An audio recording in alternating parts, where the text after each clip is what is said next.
ஒரு காலத்தில் ஒரு அடர்ந்த காட்டில் ஒரு ஆமையும் ஒரு காகமும் நல்ல நண்பர்களாக வாழ்ந்து வந்தனர். அவற்றுக்கு ஒவ்வொரு நாளும் சந்தித்து பேசுவது ஒரு பழக்கம். ஒரு நாள் ஒரு வேட்டைக்காரன் காட்டிற்கு வந்து ஆமை மெதுவாக நடப்பதை பார்த்தான்.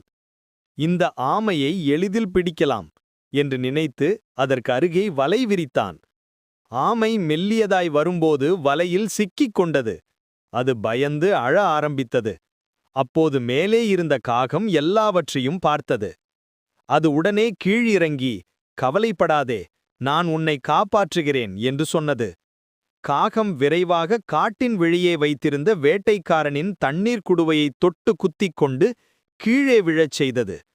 வேட்டைக்காரன் அதை கண்டதும், "என்ன நடந்துவிட்டது?" என்று ஓடிச் சென்றான். அந்த நேரத்தில் காகத்தின் சின்ன உதவியால் வேட்டைக்காரன் கவனத்தை இழந்து இருந்தான். ஆமைக்கு வாய்ப்பு கிடைத்து தனது கூரிய பற்களால் வலையின் கயிற்றை மெதுவாக கடித்து தன்னை விடுவித்து கொண்டது. வேட்டைக்காரன் திரும்பி வந்தபோது ஆமை அங்கே இல்லை. காகமும் ஆமையும் சந்தோஷமாக தங்கள் வீட்டிற்கு திரும்பின. கதையின் நெறி மாரல்: நண்பனின் உதவியுடன் எந்த பிரச்சனையையும் சமாளிக்கலாம். ஒற்றுமை எப்போதும் வெற்றியை தரும்.